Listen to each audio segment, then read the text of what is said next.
కుండబద్దలు కొట్టినట్టు వాస్తవంగా చెప్పండి, జగన్మోహన్ రెడ్డి అరెస్ట్ అవుతాడా?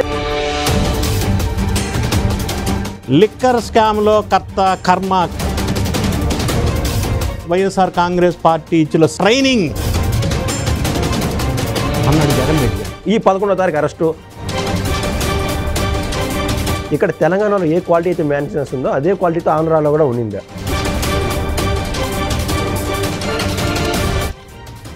నమస్తే, నేను మీ Ashok Kumar. Welcome to our channel.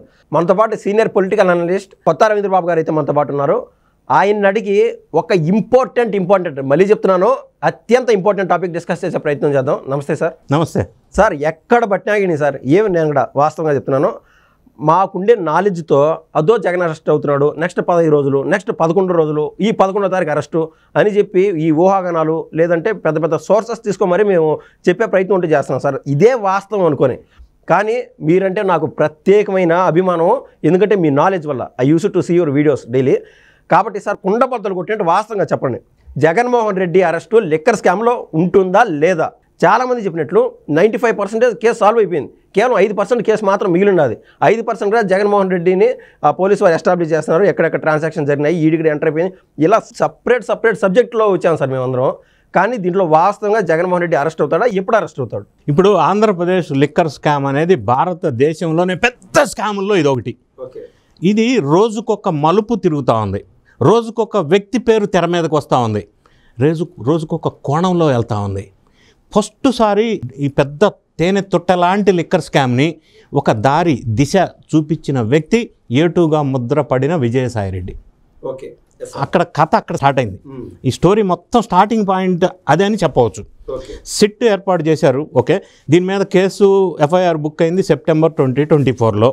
అయితే విజయసాయిరెడ్డి గారు కాకినాడ సీపోర్టు వ్యవహారంలో విచారణకు అటెండ్ అయ్యి, ఆయనకి సంబంధం లేదు, సబ్జెక్టు ఇర్రెలవెంట్ అయినప్పటికీ లిక్కర్ స్కామ్లో కర్త కర్మ క్రియ కసిరెడ్డి రాజశేఖర్ రెడ్డి ఇంతసారి ఆంధ్ర ప్రజలకి కొత్త పేరు వెలుగులోకి తెచ్చాడు. ఓకే సార్, ఆ విషయం పోయింది సార్. ఆయన ఆల్రెడీ ఒక తప్పు చేసినాడు, మీరు చెప్పినట్టు కాకినాడ పోర్టుకు సంబంధించి అక్కడ సీజ్ కావచ్చు, సెట్ చేసిన వ్యవహారం అంతా అది తప్పు. దాని పక్కన పెద్ద తప్పు చూపించేస్తే ఆయన తప్పించుకున్నట్టు ఆ వ్యవహారంలో వెళ్ళినాడా సార్? అదే లేదు, తప్పించుకోవడానికి వీలు కాదు. ఇక్కడ 2 అంశాలు. లిక్కర్ స్కామ్లో విజయసాయిరెడ్డి A5, మిథున్ రెడ్డి A4. ఈయన చెప్పినప్పుడు రాజ్ కసిరెడ్డి పేరు ఎవరికి తెలియదు. ఆయన చెప్పిన దాని ఆధారంగా తీసుకొని స్పెషల్ ఇన్వెస్టిగేషన్ టీం ఒక అడుగు ముందుకేశారు. మొత్తానికి రాజ్ కసిరెడ్డిని పట్టుకున్నారు. సరే, ఆయన్ని పట్టుకున్నప్పుడు కూడా వైఎస్ఆర్ కాంగ్రెస్ పార్టీ ఇచ్చిన శ్రేణుల ట్రైనింగ్, నాకేం సంబంధం అప్ప, రాజ్ కసిరెడ్డికి ఏం సంబంధం, ఆయన ఐటీ అడ్వైజర్, ఆయనకి లిక్కర్ స్కామ్లో సంబంధం ఏంటి అన్నాడు జగన్ రెడ్డి గారు.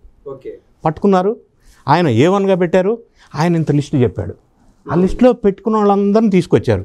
ఆ తెచ్చిన వాళ్ళని దురదృష్టవశాత్తు అదృష్టవశాత్తు జగన్ రెడ్డి గారికి కళ్ళు ముక్కు చెవులుగా చెప్పబడుతున్న వాళ్ళు వచ్చేసారు. అందులోకి జైల్లోకి వచ్చారు. రాజ్ కసిరెడ్డితో సమానంగా కూర్చున్నారు విజయవాడ జైల్లో. అప్పుడు కొద్దిగా టెన్షన్ స్టార్ట్ అయింది, ఇదేదో కదులుతా ఉంది అని. అప్పుడు ఇదే జగన్ రెడ్డి గారు ఇంతకుముందు అన్నమాట అది కదా, ఇప్పుడేమన్నారు తెలుసా, రాజ్ కసిరెడ్డికి అసలు మా పార్టీకి సంబంధం ఏంటబ్బా, ఆయన విజయవాడ తెలుగుదేశం పార్టీ ఎంపీతో లావాదేవీలు ఉన్నాయి, ఆయన తెలుగుదేశం మనిషి, మాకు సంబంధంలే. మరి ఇంతకుముందు 1 నిమిషం ముందు నేను చెప్పిన ఆయన అన్నమాట ఏంటి, ఇప్పుడు అన్నమాట ఏంది అంటే ఆయన మాకు సంబంధం లేదని దొబ్బేశారు. మరి భారతీ సిమెంట్లో whole time director, finance expert, chartered accountant Govindappan Balaji, మరి ఆయనకి మాకేం సంబంధం అన్నాడు. మీకేం సంబంధం లేదు, భారతీ సిమెంట్కి సంబంధం, అఫ్కోర్స్ భారతీ రెడ్డి గారికి సంబంధం, నీకెందుకు టెన్షను. మరి ధనుంజయ రెడ్డి అన్న, కృష్ణమోహన్ రెడ్డి అన్న సౌమ్యులు అందగాళ్ళు అన్నాడు, వాళ్ళకేం సంబంధం అన్నాడు. ప్రజలు అడుగుతున్నారండి, వాళ్ళకి ఏం సంబంధం అని లిక్కర్ స్కామ్లో పెట్టి దించారు. ఒకటి ఏం సంబంధం లేదు. ఒక వెర్షన్ ఏం చెప్పారు, లిక్కర్ అసలు స్కామే లేదన్నారు. స్కామే లేనప్పుడు టెన్షన్ ఎందుకు, ఆరోపణలు ఎందుకు, ఈ స్టేట్మెంట్లు ఎందుకు? ప్రశాంతంగా అక్కడికి వెళ్ళి మీకు సంబంధమే లేదు, స్కామే లేదు నిరూపించుకొని కడిగిన ముత్యంలాగా బయటికి రావచ్చు కదా. గుమ్మడికాయలు దొంగ ఎవరంటే భుజాలు తడుముకున్నట్టు అది లేదు. దానికి కాంట్రరీగా ఒక్కోసారి సజ్జల రామకృష్ణారెడ్డి ప్రెస్ మీట్ పెట్టి లిక్కర్ స్కామ్లో జగన్ రెడ్డి గారిని అరెస్ట్ చేస్తారు, చేస్తే చేసుకోండి అబ్బా, 16 నెలలు జైల్లో ఉండే, జైలు మాకు ఏమైనా కొత్త? అరే, ఒక పక్క స్కామే లేదంటాడు, ఒక పక్క అరెస్ట్ చేస్తే చేసుకోండి అంటాడు, అరెస్ట్ చేస్తారు అంటారు. ఇది భిన్నమైన విరుద్ధమైన భావాలు.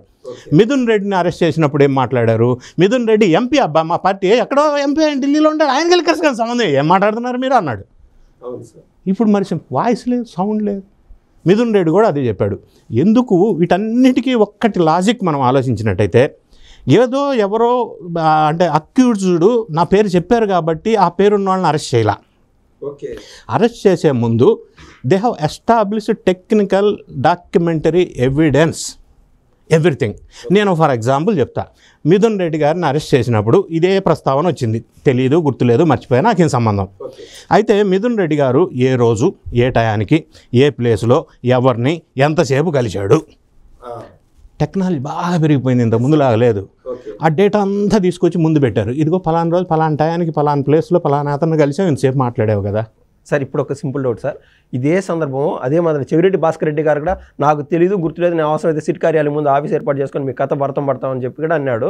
మిథున్ రెడ్డి కూడా అదే వ్యవహార శైలి చూపించాడు. సో మీరు చెప్పినట్టు ఈ టెక్నికల్ ఎవిడెన్స్లు అన్నీ చూపించినప్పుడు వీళ్ళు అదే మాత్రం తెలియదు, గుర్తులేదు అంటే ఫోర్స్ఫుల్గా వాళ్ళు అంటే మౌనం వహించటం వల్ల వాళ్ళు అంగీకరించారు అనేది కాదు ఈ case. There is a technical documentary proper evidence to substantiate the statement of the investigation agency. అంటే ఫర్ ఎగ్జాంపుల్ ఇన్వెస్టిగేషన్ ఏజెన్సీ వాళ్ళు మిథున్ రెడ్డికి లిక్కర్ స్కామ్లో సంబంధం ఉంది అనేది ఎస్టాబ్లిష్ అవ్వాలి. అయితేనే ఈయన్ని విచారణకు తీసుకొని జ్యుడిషియల్ రిమాండ్ విధిస్తారు. ఎస్టాబ్లిష్ అవ్వాలంటే నాకు సంబంధం లేదు అన్నాను సపోజ్, కానీ నేను లిక్కర్ స్కామ్లో ప్రధాన నిందితులతో కలిశాను, మాట్లాడాను, ఎవిడెన్స్ ఉంది, documentary evidence which is acceptable in the court of law. Evidence ఉన్నప్పుడు కాదంటానికి లేదు, నంబర్ 1. నంబర్ 2, అక్కడి నుంచి నాకు ముడుపులు అందలేదు అని నేను చెప్తాను. కానీ నా మిథున్ రెడ్డి ఎగ్జాంపుల్ తీసుకుందాం. పిఎల్ఆర్ ఇన్ఫ్రా కంపెనీకి వేరే దగ్గర నుంచి 50 కోట్ల రూపాయలు అందులోకి వచ్చినాయి. ఆ వేరే డబ్బులు లిక్కర్ స్కామ్కి సంబంధించిన డబ్బులు. అది అదృష్టమో దురదృష్టమో 2024 ఎలక్షన్కి ముందు అఫిడవిట్లో మిథున్ రెడ్డి గారు చూపిన స్టేట్మెంట్లో ఆ 50 crores పిఎల్ఆర్ ప్రాజెక్ట్లోకి వచ్చినాయి కదా. అవి ఎక్కడి నుంచి వచ్చినాయి? డికాట్ లాజిస్టిక్స్ నుంచి వచ్చినాయి. డికాట్ లాజిస్టిక్స్ ఎవరిది? రాజకసిరెడ్డిది. దాని వ్యాపారం ఏంది? Liquor scam. రెండోది తిలక్ నగర్ ఇండస్ట్రీస్ నుంచి 280 కోట్లు వచ్చినాయి. తిలక్ నగర్ ఇండస్ట్రీస్ ఏంటి? Mansion house brandy manufacturing. 280 కోట్లు. ఆ మ్యాన్సన్ హౌస్ బ్రాందీకి మిథున్ రెడ్డికి ఏంటి సంబంధం? అంటే మ్యాన్సన్ హౌస్ బ్రాందీ పక్క రాష్ట్రం తెలంగాణలో 1035 రూపీస్. ఆంధ్రప్రదేశ్లో జగన్ రెడ్డి గారు వచ్చిన తర్వాత 5 సంవత్సరాల కాలంలో లిక్కర్ స్కామ్లో భాగంగా 1685 రూపీస్కి అమ్మారు. అంటే బాటిల్కి 600 రూపీస్ పెంచి ఆ కంపెనీకి ఇచ్చారు. దానివల్ల ఆ కంపెనీ 280 రూపీస్ బ్యాక్ ఇచ్చింది. ఆ బ్యాక్ ఎవరికి ఇచ్చింది? మిథున్ రెడ్డి గారికి ఇచ్చింది. ఆ డబ్బు పిఎల్ఆర్ ప్రాజెక్ట్లోకి వెళ్ళినాయి. ఇంత ఎస్టాబ్లిష్ అయిన తర్వాత సార్ ఇది ఒక్కటి, sorry to interrupt you sir, ఇది మ్యాన్షన్ హౌస్ గురించి మాట్లాడినారు కాబట్టి ఒక డౌట్ ఏంటంటే, ఇక్కడ తెలంగాణలో ఏ క్వాలిటీ అయితే మ్యాన్షన్ హౌస్ ఉందో అదే క్వాలిటీతో ఆంధ్రాలో కూడా ఉన్నిందా? అంటే ఇక్కడ ఇంకొక అంశం, ఈ రెండు డిఫరెంట్ అంశాలు. If the mansion house brandy product is manufactured by Tilak Nagar industries limited, it will be the same. కానీ ఇక్కడ 2 అంశాలు. ఇది అంటే పెద్ద స్కాము, ఇన్ డెప్త్. ఇప్పుడు ఏమవుద్దంటే there are something called imitation brands. వీళ్ళు స్కామ్ ఎట్లా చేశారంటే, ఒకటి NDPL, non duty paid liquor. అంటే డిస్టిలరీస్ మ్యానుఫ్యాక్చరింగ్ అయిన తర్వాత బెవరేజెస్ కార్పొరేషన్కి వెళ్ళి షాపులకు రావాలా, అప్పుడు గవర్నమెంట్కి ట్యాక్స్ వస్తుంది. లిక్కర్ షాప్ నుంచి డైరెక్ట్గా షాప్ మందే, డిస్టిలరీ మందే, అమ్మేటోడు మనోడే, పైసలు వచ్చేది మనకే. సో షాప్ నుంచి డైరెక్ట్గా షాప్కి వెళ్తుంది, డిస్టిలరీ నుంచి అమ్మేస్తారు. ఆ క్యాష్ పట్టుకొచ్చి సాయంత్రానికి కట్టలు బ్యాక్ వచ్చేస్తాయి బాస్కి. ఇది ఎన్డీపీఎల్ అంటారు. ఇది వేరే విషయం. ఇంకొక అంశం, జగన్ రెడ్డి గారు లిక్కర్ అడల్ట్రేషన్ చేయలేదు, కల్తీ చేయలేదు అని అనుకుంటే వేరే రాష్ట్రాల నుంచి వచ్చే లిక్కర్ని ఆపేశారు ఆ రోజుల్లో. ఎవడన్నా హైదరాబాద్ నుంచో, బెంగళూరు నుంచో, తమిళనాడు నుంచో బాటిల్స్ తీసుకొస్తే పట్టేసుకున్నారు. ఎందుకు? వేరే స్టేట్ లిక్కర్ వస్తే నీకేంటి ప్రాబ్లం? ఇది ఒక సబ్జెక్ట్. ఇందులో ఇంకొక సబ్ సబ్జెక్ట్ ఏంటంటే, ఇట్లా పట్టుకున్న లిక్కరు 65 లక్షల లీటర్లు, 65 lakh లీటర్స్. ఏమైంది? అది ఎక్కడికి పోయింది? ఎంత అమౌంట్ వర్త్? అది పక్కన పెడదాం. సో మిథున్ రెడ్డి గారు అరెస్టు అయ్యి కూడా నాకు సంబంధం లేదంటే వీలు కాని విధంగా టెక్నికల్ ఎవిడెన్సెస్ ఉన్నాయి. సరే, మీరు ఇంకొకటి ప్రస్తావించారు, చెవిరెడ్డి భాస్కర్ రెడ్డి. చెవిరెడ్డి భాస్కర్ రెడ్డి రాజకీయ నాయకులు ఎలక్షన్లో నుంచున్న వాళ్ళకి లిక్కర్ స్కామ్లో వచ్చిన పైసలు పనిచేశాడు. ఆయన రోల్ అది. లిక్కర్ స్టోరేజ్ ఉన్న గోడౌన్స్ దగ్గర ఈయనకి పర్మిషన్ వెళ్ళటం, తీసుకోవటం, అది ఎస్టాబ్లిష్ అయింది. ఏ గోడౌన్ దగ్గరికి, క్యాష్ స్టోరేజ్ దగ్గరికి వెళ్ళాడు, ఎంతసేపు ఉన్నాడు, ఏ కారులో తీసుకెళ్ళాడు, ఏ డ్రైవర్ తీసుకెళ్ళాడు, అంతా ఎవిడెన్స్ ఉంది. ఇందులో ఇంకా సబ్ కంటెంట్ ఏంటంటే, అప్పట్లో Chevireddy Bhaskar Reddy TUDA chairman Tirumala urban development authority, ఈయన పనిలో పనిగా దాన్ని కూడా ఇందులో గుంజేశాడు. అంటే ఈ డబ్బులన్నీ మోయటానికి అటు ఇటు తిప్పటానికి ఒక 5 వెహికల్స్ కొన్నారు. ఈ 5 వెహికల్స్లో అప్పట్లో మూవ్మెంట్ చేశారు పైసలు. దానికి ఇదంతా వ్యవస్థ ఆర్గనైజ్ చేయడానికి 50 మంది ఎంప్లాయీస్ని పెట్టారు. ఒక్కొక్కరికి 50,000 పర్ హెడ్ పర్ మంత్. ఇట్లా తుడా నుంచి నెలకు 4 కోట్లు డ్రా చేసి వీళ్ళకు వాడారు. అది ఎస్టాబ్లిష్ అయింది. అది సపరేట్. అంటే ఆయన ఏం చేయలేదంటే చెప్తున్నా, అది సపరేట్. చేయాల్సినంతా చేసి ఏం చేయలేదంటే అది వేరే విషయం. సో నెక్స్ట్ ఇప్పుడు ఏంటి, అల్టిమేట్గా 164 స్టేట్మెంట్ అని ఉంటుంది. అంటే జడ్జి గారి ముందు మీరు ఇచ్చిన స్టేట్మెంట్ రికార్డ్ చేస్తారు. తర్వాత నేను ఇవ్వలేదు లేదా నా చేతి ఇప్పించారంటే కుదరదు. ఆ 164 స్టేట్మెంట్లో వాసుదేవరెడ్డి, అసలు వాసుదేవరెడ్డి ఎవరు? Central government railway employee. ఆయన ఇక్కడికి తీసుకొచ్చి ఈ బెవరేజెస్ కార్పొరేషన్ ఎండి పదవి ఎందుకు ఇచ్చారు? ఆ నోట్ ఫైల్ అప్రూవల్ చేసింది జగన్ రెడ్డి గారి స్వయాన. సరే, ఆయన వెళ్ళిపోయాడు. ఆయన స్టేట్మెంటు, రాజకేశ్వరరెడ్డి స్టేట్మెంటు, ఈ అక్యూజ్డ్ స్టేట్మెంట్స్ అందరిలో ఆఖరి వేళ్ళు ఎవరు అంతిమ లబ్ధిదారులు. ఏ కేసు అయినా లూప్ మొత్తం విచారణ చేసి క్లోజ్ అవ్వాలి అంటే అంతిమ లబ్ధిదారులు తేలితేనే కేసు లూప్ క్లోజ్ అవుతుంది. ఈ మధ్యలో నువ్వు ఎంతమందినన్నా పట్టుకో, అసలు who is the end beneficiary, అది తేలటం కోసం ఇప్పటివరకు జగన్ రెడ్డి గారి వైపు వేళ్ళు చూపిస్తున్నాయి. అక్కడ వరకు వచ్చింది కేసు. ఇప్పుడు జగన్ రెడ్డి గారు అరెస్ట్ అవుతారా అవరా? అయితే ఎప్పుడు? ఇంకా అవ్వలేదేంటి? ఇంకా ఎందుకు వెనకాడుతున్నారు? అరెస్ట్ చేసేయాలి కదా. ఎంతకాలం? ఓకే, మనం ఫర్ ఎగ్జాంపుల్ తీసుకుంటా నేను, ఢిల్లీ లిక్కర్ స్కామ్, దీంతో పోలిస్తే నథింగ్. అది నీటి బొట్టు అంతా. ఫర్ 3B అప్పట్లో ముఖ్యమంత్రిగా ఉన్న వ్యక్తి జైలుకి వెళ్ళాడు, ఢిల్లీ కేజ్రీవాల్. అప్పట్లో ఉప ముఖ్యమంత్రిగా ఉన్న వ్యక్తి జైలుకి వెళ్ళాడు. కేసీఆర్ గారి బిడ్డ జైలుకి వెళ్ళింది.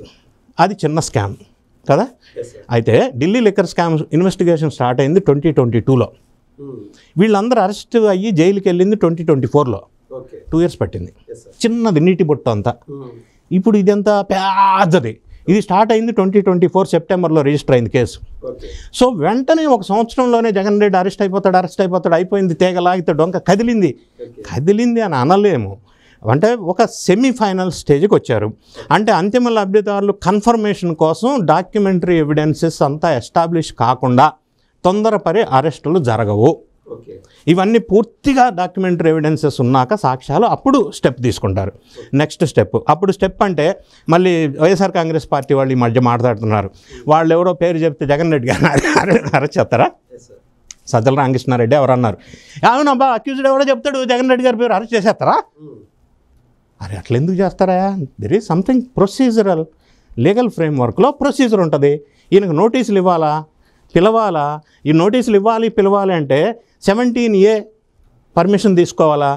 మళ్ళీ ఇంకో సబ్జెక్ట్ వస్తుంది ఇందులోకి. ఈ 17A ఏందో తెలదు. ఊరికే ప్రతి ఒక్కరు అప్పట్లో చంద్రబాబు నాయుడు గారిని అరెస్ట్ చేసినప్పుడు ఆయనకి నోటీసులు ఇవ్వకుండా 17A కింద గవర్నర్ పర్మిషన్ తీసుకోకుండా అరెస్ట్ చేశారని చెప్పి పెద్ద పంచాయతీ అయింది. అది కేసు అయింది, కోర్టుకి వెళ్ళింది, హైకోర్టు నుంచి సుప్రీంకోర్టుకి వెళ్ళింది. సుప్రీంకోర్టులో ఇప్పటికి కూడా జడ్జిమెంట్ ఈజ్ రిజర్వ్డ్. సో ఈ 17A కింద పర్మిషన్ గవర్నర్ గారు ఇవ్వాలి. మరి అది ఇవ్వకుండా అరెస్ట్ చేయడానికి లేదు లీగల్గా. అంటే జగన్ రెడ్డి గారు అప్పట్లో అందరిని అరెస్ట్ చేసినట్టు అక్రమంగా ఇల్లీగల్గా అరెస్ట్ చేయాలని ఎన్డీఏ ప్రభుత్వం అనుకోవట్లేదు. కాబట్టే లీగల్ ఫ్రేమ్వర్క్లో వెళ్ళాలి. కాబట్టి it is a procedural delay to get proper approval documentary procedure. కాదు, 17A గురించి మాట్లాడుతున్నారు కదా. 17A అంటే ఏంటంటే section 17A prevention of corruption act 1988. అందులో section 17A. It was modified in 2018 July 26 Modi government వచ్చిన తర్వాత. అందులో ఒక క్లాజ్ ఏం పెట్టారంటే పబ్లిక్ సర్వెంట్స్ అంటే రాజకీయంగా పదవిలో ఉన్న వ్యక్తులు కావచ్చు, ఐఏఎస్లు కావచ్చు, ఐపీఎస్లు కావచ్చు, వీళ్ళని ఎవరైనా ఏదైనా కేసులో అరెస్ట్ చేయాలి అంటే అపాయింటింగ్ అథారిటీ దగ్గర నుంచి పర్మిషన్ తీసుకోవాలి. A police cannot arrest any public servant without getting approval from their appointing authority for taking investigation or enquiry. Sir సహజంగా ఇక్కడ ఒక్క క్వశ్చన్ అరెస్ట్ అవుతుంది సార్. ఇప్పుడు ఎవరైనా మాజీ మంత్రులు కానీ ఏమైనా జగన్మోహన్ రెడ్డి గారు అనుకోండి ఏదైనా కేసులో అరెస్ట్ అవ్వాలంటే గవర్నర్ వరకు విషయం పోయి సార్ పర్మిషన్ కావాలా 17A నోటీస్ దీని గురించి అని అడిగితే ఆయన దగ్గర 1 నెల 2 నెలలుగా డిలే చేసే అవకాశం ఉంటుందా గవర్నర్ గారు? ఉంటుంది. అక్కడ 2 అంశాలు, ఇక్కడ మళ్ళీ 2 అంశాలు. అంటే క్లారిటీ కోసం చెప్తున్నా. ఈ 17A అనేది అప్లికబుల్ పబ్లిక్ సర్వెంట్కి ఒకటి. రెండోది పబ్లిక్ సర్వెంట్స్కి అన్ని కేసుల్లో అప్లికబుల్ అంటే కాదు. మూడోది ఇది ఎప్పుడు అప్లికబుల్ కాదు అంటే ఈ కేసు ఏదైతే ఉందో అది 26 జూలై 2018 కంటే ముందుదైతే అప్లికబుల్ కాదు. అంటే this modification was happened in 2018 July. రెట్రోస్పెక్టివ్గా ఎఫెక్ట్ కాదు, దానికంటే ముందు కేసు అయితే ఇది అప్లికబుల్ కాదు. ఒకటి. రెండోది ఈ కేసు ఒకవేళ అఫీషియల్ కేసు అయితే 17A అప్లికబుల్, పర్సనల్ అయితే అప్లికబుల్ కాదు. ఈ రెండింటికి డిఫరెన్స్ ఏంటంటే నాకు ఒక హోదా ఉంది, ఐఏఎస్ఆ ఐపీఎస్ఆ చీఫ్ మినిస్టరా ఏదో ఒక హోదా ఉందా అని అనుకుందాం. నా ఆఫీసులో నేను ప్రభుత్వ అధికార దుర్వినియోగం చేసి నేను లబ్ధి పొందటం కోసం ఒక జీవో నీకు ఫేవరబుల్గా రాసి సైన్ చేశా, ఒక కాంట్రాక్ట్ నీకు ఫేవరబుల్గా ఇచ్చేసా, ఒక పాలసీ నీకు ఫేవరబుల్గా చేశా అంటే ఇది అధికార దుర్వినియోగంతో నీకు మెయిల్ చేసి నేను లబ్ధి పొందటం. This is official. ఇది అట్రాక్ట్స్ 17A. కానీ నేను ఒక భూ కబ్జా పెట్టుకున్నా, అక్రమంగా దాని దొంగ నోట్లు సంపాదించా, లేదా ప్రాపర్టీస్ అక్రమంగా గుంజుకున్నా, అవి ప్రైవేట్, అవి పర్సనల్. దీన్ని అట్రాక్ట్ కాదు, ప్రైవేట్ కేసు. ఓకే. పర్సనల్గా చేసిన నేరాలకి 17A పర్మిషన్ అప్రూవల్ అవసరం లేదు. ఓన్లీ అఫీషియల్ డ్యూటీస్ అఫీషియల్గా చేసినప్పుడు మాత్రమే అది అప్లికబుల్. కాబట్టి ఈ అప్రూవల్ తీసుకున్న తర్వాత అరెస్ట్ ప్రాసెస్ ఉంటుంది. అయితే ఇంకొక అంశం ఉంది, ఎవడు అవునన్నా కాదన్నా పార్టీలకు అతీతంగా మనం మాట్లాడుకుంటే జగన్ రెడ్డి గారు మాజీ ముఖ్యమంత్రి గారిని అరెస్ట్ చేయాలంటే ప్రాపర్ ప్రొసీజర్ ఫాలో అవుతారు. రెండోది సెంట్రల్లో ఉన్న బీజేపీ వాళ్ళ యాక్సెప్టెన్స్ తీసుకొని మాత్రమే స్టెప్ వేస్తారు. సార్ అంటే మీరు ఓపెన్గా చెప్తున్నారంటే పార్టీలకు అతీతంగా వాస్తవం చెప్పాలా. యాక్సెప్టెన్స్ తీసుకున్న తర్వాత వాళ్ళ గ్రీన్ సిగ్నల్ వచ్చిన తర్వాత వీళ్ళు స్టెప్ ముందుకేసి అరెస్ట్ చేస్తారు, ఉంటుంది. కానీ బీజేపీ వాళ్ళకి జగన్ శత్రువు కాదు, ప్రియమైన శత్రువు. అది అలాగే సార్, ఒక తప్పునైతే క్షమించచ్చు, కానీ ఒకటికి 10 సంఖ్యలో జగన్మోహన్ రెడ్డి గారు చేసినటువంటి తప్పులు, ఇసుక గ్రావెలు లేకుంటే ఆ రుస్తు మైన్స్కి సంబంధించి వీళ్ళు కేవలం 10% 20% లబ్ధి పొందింటే మిగిలినదంతా యాజ్ ఇట్ ఈస్ మద్యం స్కామ్ లాగానే జగన్మోహన్ రెడ్డి గారు కావచ్చు, అదే బిగ్ బాస్ అనే అతని వ్యక్తికి పంపించేవాళ్ళంట రాష్ట్ర వ్యాప్తంగా. అంటే నెంబర్ ఆఫ్ స్కామ్స్ జరిగినాయి ఆంధ్రప్రదేశ్లో ఆయన పీరియడ్లో. ఈ మాట హ్యావింగ్ సెడ్ దిట్స్ ఇది నేను చెప్పట్లేదు. ఢిల్లీకి చెందిన అడ్వకేట్ మహేశ్వరి ఆంధ్రప్రదేశ్ హైకోర్టులో పబ్లిక్ ఇంట్రెస్ట్ లిటిగేషన్ పిటిషన్ వేశారు. అది కోర్టు యాక్సెప్ట్ చేసింది. నెక్స్ట్ వీక్ విచారణకు తీసుకుంటారు. ఆయన అడ్వకేట్ వేసిన పిటిషన్ పిల్ ఏంటంటే జగన్ రెడ్డి గారి హయాంలో ఇప్పుడు మీరు ప్రస్తావించారు కదా, ల్యాండు, శాండు, వైను, మైను, కాజీ, మినరల్, ఇన్ని రకాల స్కాములు చేశాడు. అవన్నీ ఆంధ్రప్రదేశ్ పోలీసులు వెలికి తీయాలంటే 100 సంవత్సరాలు పడుతుంది. సాధ్యం కాదు, అంత రిసోర్స్ లేదు, ఇన్ఫ్రాస్ట్రక్చర్ లేదు, అంత టైం లేదు. కాబట్టి ఆయన అడ్వకేట్ వేసిన ఫిల్ ఏంటంటే దీని గురించి ఎక్స్క్లూజివ్గా ఈ స్కామ్స్ అన్నిటి గురించి అన్ని రంగాలకు సంబంధించిన ఎక్స్పర్ట్స్ చేత స్పెషల్ ఇన్వెస్టిగేషన్ టీం కన్స్టిట్యూట్ చేసి ఒక రిటైర్డ్ జడ్జిని పెట్టి పూర్తి స్థాయిలో అన్నీ ఒకసారి వెలుగులోకి తీయమని ఆయన అడిగాడు. మరి అది యాక్సెప్ట్ చేసి కోర్టు ఒకవేళ అదేమన్నా ఇంప్లిమెంట్ చేస్తే ఎన్ని బయటకు వస్తాయి, ఎంతమంది ఎక్కడికి వెళ్తారు, ఏమవుతుంది అనేది కూడా ఇంకో క్వశ్చన్ మార్క్, బిగ్ క్వశ్చన్ మన ఎదురుగా ఉంది రాబోయే రోజుల్లో. సార్ మొత్తం మీద మీరు ఇస్తున్నటువంటి కన్క్లూషన్ ఏంటంటే జగన్మోహన్ రెడ్డి గారి అరెస్టు ఏది ఏమైనా కనీసం ఒక 7-8 నెలలు, 1 సంవత్సరం పైనే ఉండొచ్చు. అంటే 7-8 నెలలు, నెల, 2 నెలలు అని టైం చెప్పలేం, కానీ అరెస్టు అవ్వటం అనివార్యం నంబర్ 1. నంబర్ 2, ఆ అరెస్ట్ అనేది అంటే ఇల్లీగల్గా చెయ్యరు, లీగల్ ఫ్రేమ్వర్క్లోనే చేస్తారు, ఎక్కడ డివేట్ కారు, ప్రాసెస్ ప్రకారం చేస్తారు. It is a procedural time taking, అంతే. సహజంగా పబ్లిక్లో ఉన్న పాయింట్ చిన్న doubt sir, I will end with this. మొన్న 11 కోట్లు పట్టుబడింది ఒక చోట, అంతకుముందు సంథింగ్ అరౌండ్ 63 కోట్ల దాకా ఇది సీజ్ చేశారు. ఆ డబ్బులంతా గవర్నమెంట్ అకౌంట్లోకి వస్తుందా, అంటే గవర్నమెంట్ వాడుకోవచ్చా పబ్లిక్ పైన? అంటే ఇప్పుడు ఫర్ ఎగ్జాంపుల్ 62 crores సీజ్ చేసి కోర్టుకు సబ్మిట్ చేశారు. మొన్న హైదరాబాద్ శంషాబాద్ గెస్ట్ హౌస్ దగ్గర తీసుకున్న 11 crores కోర్టు ఏం చెప్పిందంటే ఎస్బీఐలో డిపాజిట్ చేయమంది, ఫిక్స్డ్ డిపాజిట్. కోర్టు ఆర్డర్ ఇచ్చేసింది ఆల్రెడీ, బహుశా ఇవాళ రేపు చేసేస్తారు. అది అక్కడ ఉంటుంది, ఇదంతా డిసైడ్ అయిన తర్వాత అది డిసైడ్ చేస్తారు. అలాగే సార్, ధన్యవాదాలు సార్. Thank you.